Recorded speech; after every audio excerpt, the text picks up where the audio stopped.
So a lot of people in the comments of the last video were asking how to grind power level in order to take advantage of the upgrade at 350.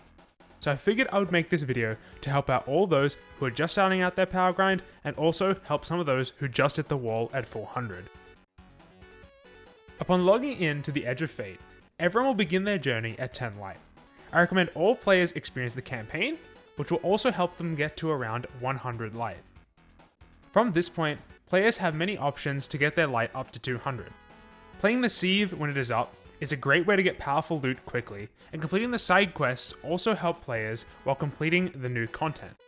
Or you can head straight into the portal, which is what I will explain in the next section. Once you hit 200, the grind for pinnacles really begins. This will take you into the portal. The portal features various activities, some for solo players and some for fire teams. The quickest activities to grind, in my opinion, are Caldera or K1 Logistics in solo ops, or for those that have a fire team, Starcrossed is very efficient if your team can clear it in 8 minutes or less. Finally, if they ever release my beloved Encore from prison, then that is also another really good option. If one of those has a daily focus bonus drop, I would always recommend doing that. If you're wondering how to maximize the power gains, you will need to make sure you are always hitting A rank on the modifier screen. There are various ways to increase the score multiplier, however the most common way is to add modifiers. This means increasing the difficulty of the activity through modifiers as your light increases. As you progress, you want to start by adding the negative modifiers on the bottom row first.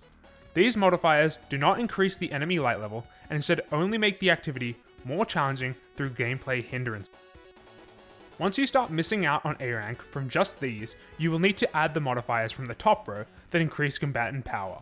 Sometimes the A rank is just too hard, and you might have to set up a B+ for a couple of runs until your power increases.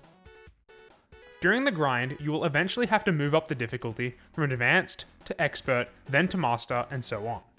Now, if you are looking to get as much score multiplier as possible, then you should equip as much new gear as you can. Each piece of new gear with this little blue symbol, and each featured exotic increases the score multiplier by a small amount. This adds up when trying to push the multiplier without increasing enemy power. Keep in mind, once you hit 300 power, the power increase per engram will drop from +4 to only +3.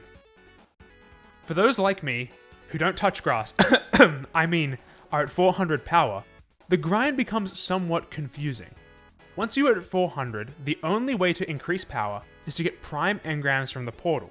This means grinding the fastest activity possible, and praying that on activity completion, you get a +3 tier 4 or tier 5. The clan perk also increases the chance at getting one of these prime engrams. The only other ways past 400 to get meaningful light increases is the once per season GM conquests, which will award 4 +3 items, and Zavala's 2 armor and 1 weapon per week that are at +3. I'm always grinding, so if I find out any extra information, I'll be sure to let you guys know in the comments. Other than that, I'm live on Twitch almost every day, as much as I can be. Other than that, see ya.